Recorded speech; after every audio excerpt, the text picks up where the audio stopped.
Alrighty, yo, what is going on, everybody? It's your boy, Mr. DDG94, and back with another reaction video. Today, we finna react to the music secrets behind rap's first superstars in the 90s, the G-Funk era. Let's be for real, dog. This the best era. This the best era of music. In my personal opinion, this the best era of music. Because if we being honest, bro, I'm down south, West Coast. I don't really relate to the East Coast. I don't.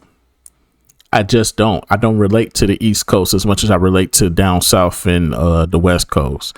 Their music relates to me more. It speaks on more topics. It doesn't try to go over my head to be this lyrical, spiritual guy, to be the best lyricist in the world. It's about just being real, saying what's on your mind sometimes. We don't need to see who the best, man. It's not about who the best, bro. We at some point, we got to start worrying about, what's real, you know what I'm saying, instead of who the best. Because when you're trying to be the best, you can come off as inauthentic or fake or fugazi, as some of the young folks would call it, you know what I'm saying, or phony. But that G-Funk era, that was probably some of the funnest times, because that was just niggas being real, bro, talking about the days in their life and what they was going through, their mindset, how they formulate and how they regulate life and shit like that, you know what I'm saying, how they orchestrate their lives and shit like that, you know what I'm saying. This was a dope ass era, bro, the G-Funk era, from Dr. Dre's The Chronic to Snoop Dogg's Doggy Style to Dog Pound to Warren G first album, goddamn All Eyes on Me, shit. Even Biggie albums was inspired by West Coast shit. So you know what I'm saying, E40 in them, Too Short in them, you know what I'm saying. I think the originator of G-Funk, I think, really is DJ Quick. I think DJ Quick is the originator of G-Funk, if we being honest. I could be wrong, but I think he was the first one to make it mainstream, if anything. I know there's probably a rapper out there that did it first that we probably don't know about. Hope that brother doing good in life if he's still around. But I think that DJ Quick was the originator of G-Funk, and then Dr. Dre took it to a whole nother level, and then I think it took on a life of its own. I think the G-Funk era will always, in my perspective, just be the best era of music, best beats, best era, best vibes, everything, bro. Even though I wasn't alive for the first half of it, I wasn't alive for the first half of it, but that second half of it, oh man. Goated. But anyways, though, without further ado, man, let's get right into this. Everything you need to know about G-Funk starts with the song Call It What You Want by LA rap group Above the Law.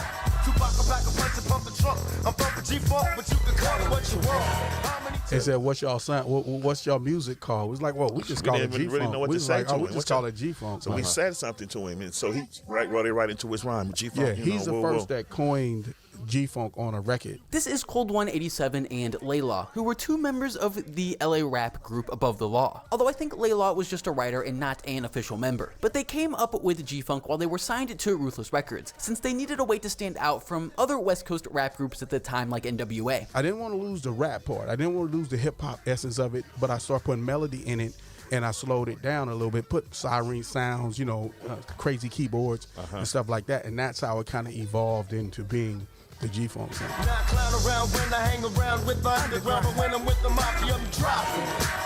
And if you're holding, I'll be knocking you. Baby, why not? You're sitting because I'll go through some of the biggest G-Funk songs and outline what you usually see in the melody, drums, bass, and vocals, which should be enough to get an idea of how to make a G-Funk sounding song. But these ideas were already floating around LA before Above the Law picked them up at the start of the 90s. Yo, a day in the life of a player named Quick. I'm just a stubborn kind of fella with a head like a brick. And just because I drink the A, they say that I'm hopeless. But I don't really care, so blame it on the local. LA rappers like DJ Quick were selling millions of records using these funk samples and drum machines, and each artist had some unique variation on the sound, like B-Real's rapping on Cypress Hill's debut album.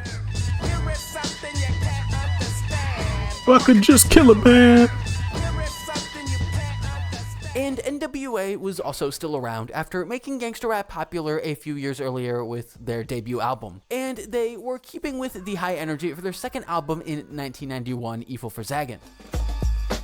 I got a taste for wasting and tasting the blood. Murder, I heard her when she screamed and dropped cause the sun caught the slug. But this wasn't the same NWA as before, since Ice Cube had gone all the way to New York, taking his political aggression and making his debut solo album, America's Most Wanted. I heard payback's a motherfucking nigga. That's why I'm sick of getting treated like Come on, damn self child. fucking punk cause I ain't him. You gotta deal with the 9-double M. And then NWA broke up completely in 1991 when Dre left the group, after he was convinced by his writer DOC and Suge Knight to move over to their new label Death Row Records. And this meant Dre lost most of his old collaborators, but he found some new local talent to help him out with his next project. And then the thought of my solo album started becoming a reality in my mind. Had Snoop, Warren G, had Dr. help out Let with the lyrics. me ride. Great beginning. 2, 3 into the 4. Snoop Doggy Dogg and Dr. Dre is at the door, ready to make an entrance. So back on up, cause you know we about to rip shit up. Dre's Get that microphone first so I can burst like a bubble. Compton in Long Beach together, now you know we in trouble. Million copies. So I think it's a good place to look at the melodies you see in G-Funk, starting with the album's lead single, Nothing But a G-Thang, built on a sample of Leon Haywood. I think Dr. Dre used this sample like for like 3 different Guitar songs. is kind of hard to make out, but I think the chords are B minor. I think yeah, he used this for like 3 songs. I think he used it for that Super Ugly song with that one rapper that I forgot. All I really know is your hoe wants to be with me and she ain't playing. Dig what I'm saying? I think this sample was used for that, and I think it was also used for The Wash. Yeah, for the Wash, the song that was on that soundtrack. He used the sample like 3 times, and it was all fire too. I ain't gonna hold you. All I really know is your hoe wants to be with me and she ain't playing. Dig what I'm saying? Miss me. That shit went hard. Hey, that shit went hard. I ain't gonna hold you. That's an underrated gem. That shit went hard. Yeah. And then up 2 steps to a sort of inverted C# minor 7. All of that run through something to spike the higher frequencies like a wah pedal. And then there's also a Rhodes keyboard adding some extra notes. Snoop Doggy Dogg and Dr. Dre is at the door, ready to make an entrance, so back on up. Get the microphone first so I can burst like a bubble. And I think it's a good look at the kinds of sparse guitars and keyboards you usually see in G-Funk. Almost always sampled from one group that has more influence on G-Funk than any other. First of all, I'm a big George Clinton fan, Boosie Collins, you know, that whole P-Funk era, you know. But it's a new era right now. We calling it the G-Funk. Yeah. Man, let me ride. Let me ride. Other big songs from The Chronic, named after a sample from the Parliament song Mothership Connection. Me ride. Parliament This shit go hard, bro. The sample and Dr. Dre version go hard, bro. G-Funk, like the synth line here from this Parliament song.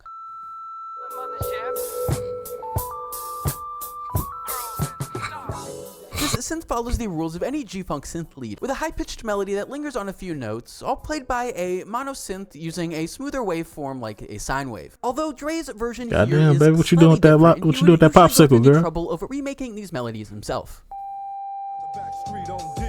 I got my Glock cocked and feeling the breeze, but no soon as I said it, seems I got sweated by somebody with a Tech 9. Trying to take mine. These synth lines are another part of the melodies in G-Funk and really have been showing up in Dre's music since all the way back in the early days of NWA.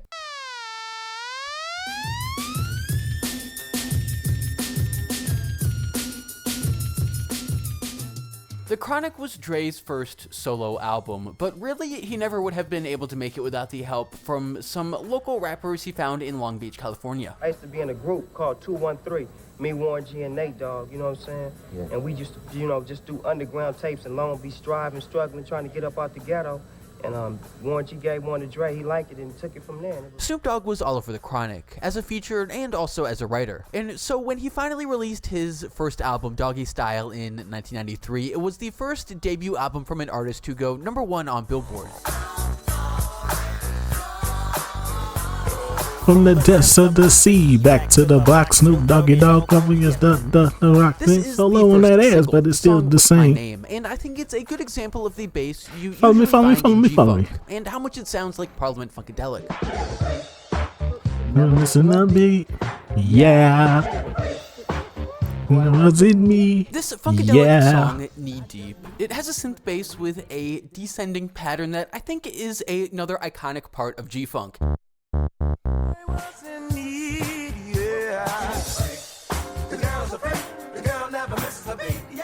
This bass line looks nearly identical to the one in What's My Name, the Snoop Dogg song, and the bass sounds like some kind of filtered saw wave, so I think it'd be easy for Dre to remake something similar.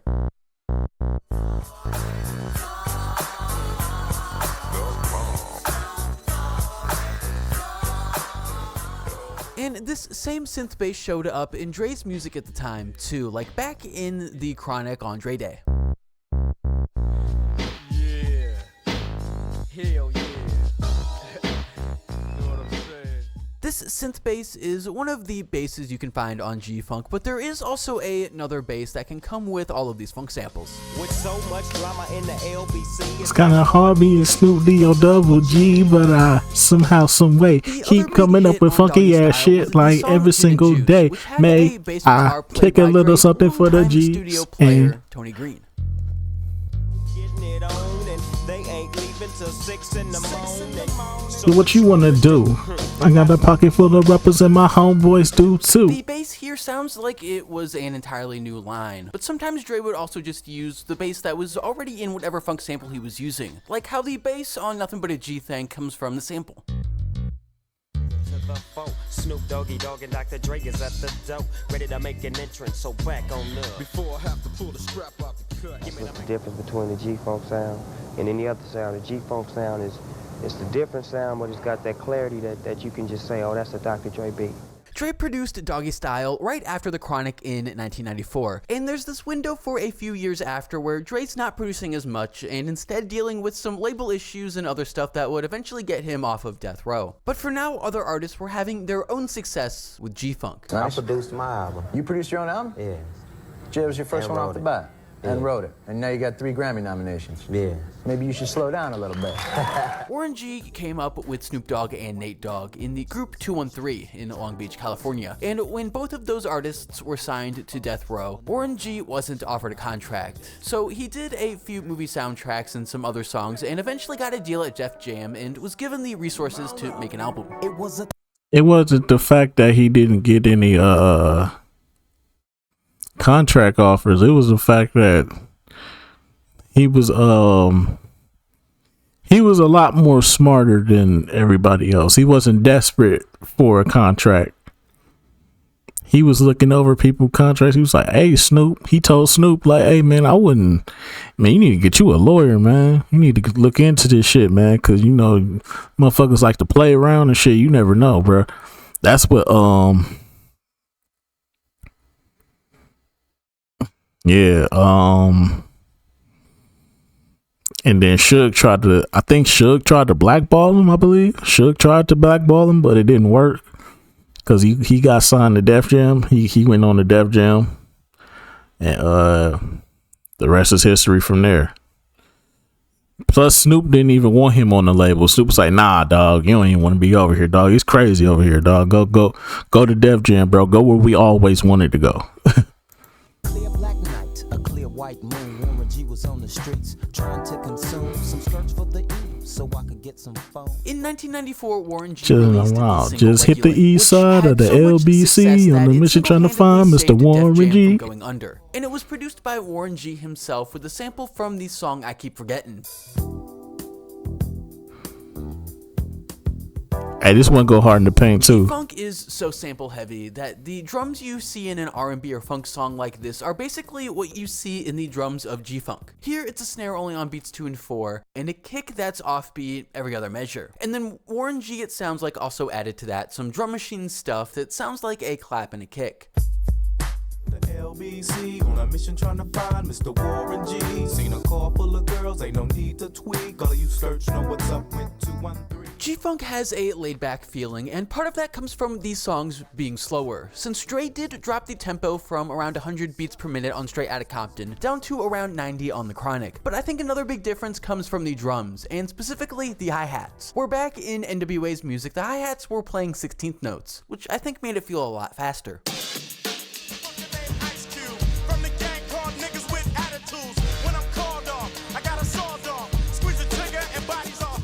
Compare this to a song from Warren G's album Regulate G-Funk Era. The song This DJ, where the hi-hats are slowed to just 8th notes, which I think helps it sound more relaxed.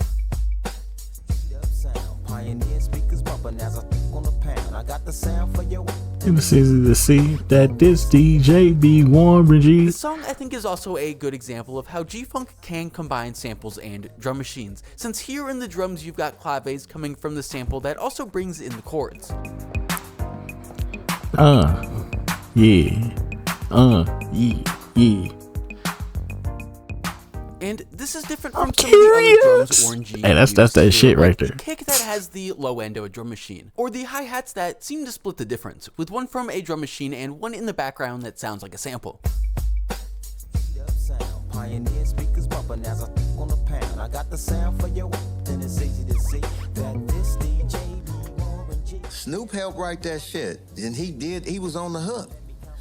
But Death Row wouldn't let Snoop, they wouldn't clear him. They was like, no, fuck that. We ain't clearing shit. The explosion of Warren G and Regulate was a high point for G-Funk and spread the genre all over the world. And of course there were also other artists carrying the banner of G-Funk. Dog Pound, Daz and Corrupt.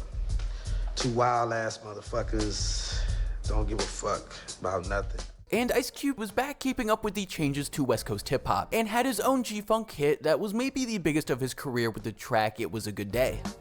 Just waking up in the morning. Gotta thank God. I don't know, but today seems kinda odd. No barking from the dog, no small.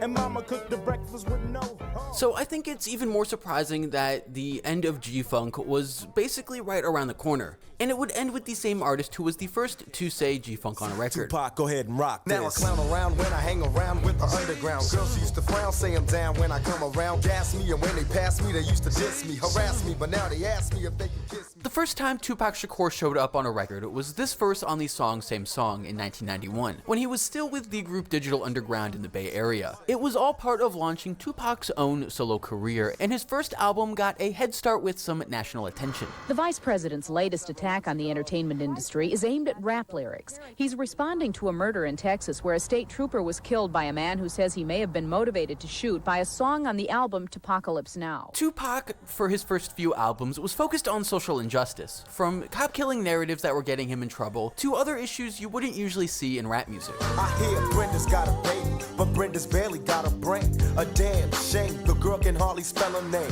That's not our problem, that's up to Brenda's family. Well, let me show you how it affects our whole community. I'm gonna say it as it comes from my heart because that's what we need.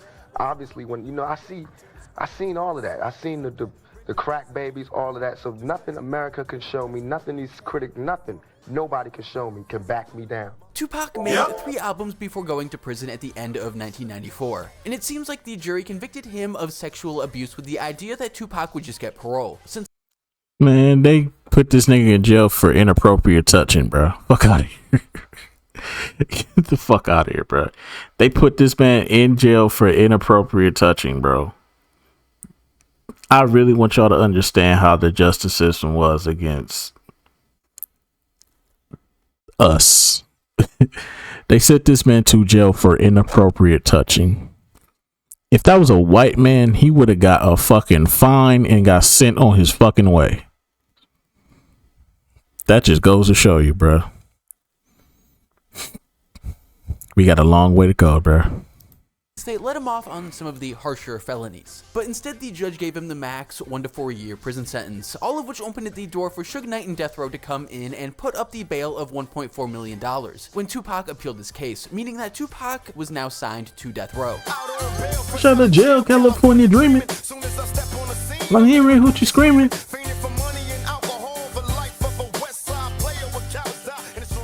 Tupac was already making a turn to G-Funk, and he wanted to get a song with Dr. Dre. So the first single Tupac released for his Death Row album was this song, California Love.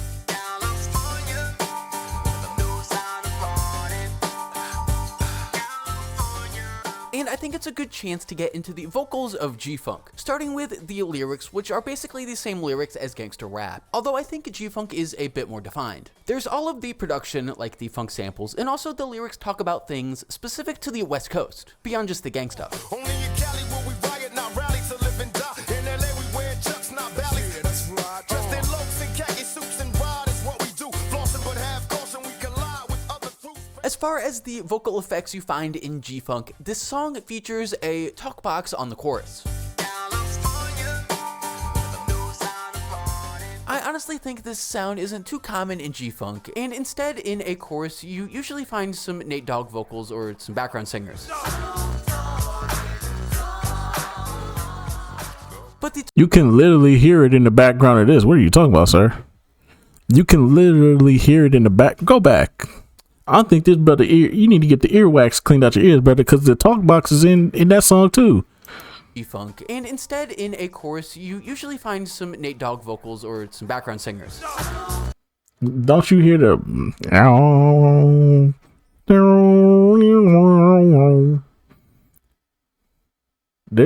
there's somebody with a talk box in the background of this if you listen closely. You don't hear that?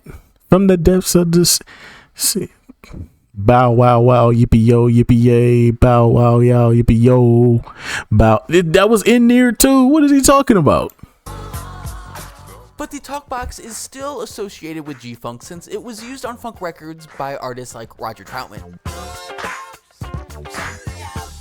RP, bro. RP to the GOAT, man. And of course, G-Funk also has vocals from all of those funk samples it uses. And George Clinton even shows up on this Tupac album on the song Can't See Me, which is the one other track produced by Dre for this album. The stairs of a million pairs of eyes, and you'll never realize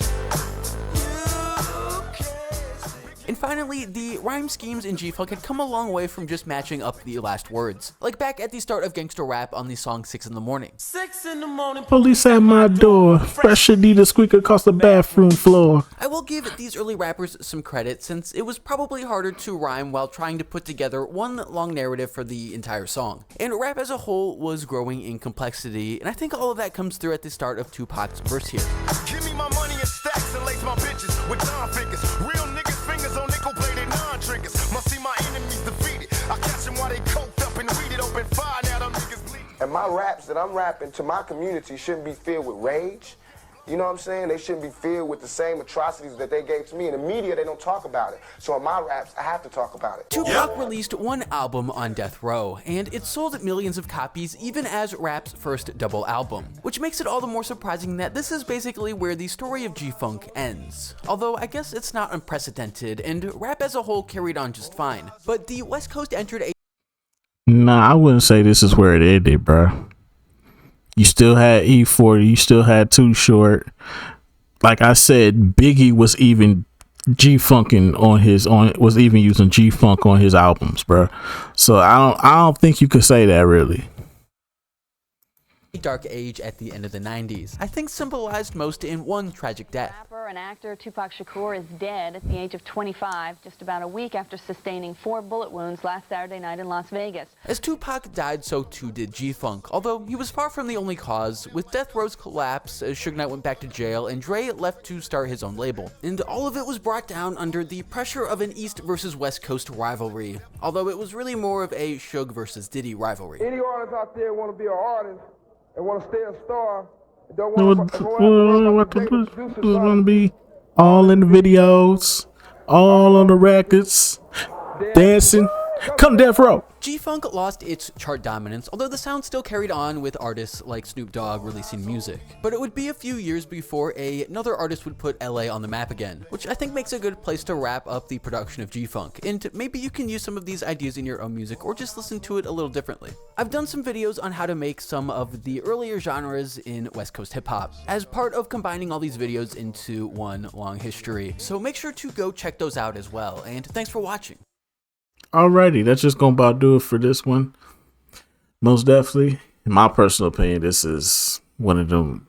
If I had to take an era from the 90s, it would be the G-Funk era. Like, don't get me wrong, there were some great acts, you know, your DMX's, Tribe Called Quest, trying to think who else. Outkast, you know, No Limit, Cash Money, you know, Big Lips. You know, you had a few good times, but I don't think no era will ever compare to that G-Funk era. That G-Funk era from, I want to say, from whenever DJ Quick dropped his album in 1990? From 1990 all the way up to 96. Yeah, that's probably gonna be the best era, hands down. That G-Funk era. I wish that there was a little bit more inclusion for DJ Quick. I also wish there could have been a inclusion for the Bay and their use of G-Funk. E40 did exist around this time. Too Short did exist around this time. But hey, you know, they don't show no love to the West Coast like that. You know what I'm saying? I always show love to the West Coast because that's West Side, because you don't know it's the best side. You feel me? It's gonna always be like that. Shout out to the down south though. Shout out to the dirty down south. You feel me? But yeah, man, that's just gonna about do it for this one. I will see you all in the next one. Till then, deuces.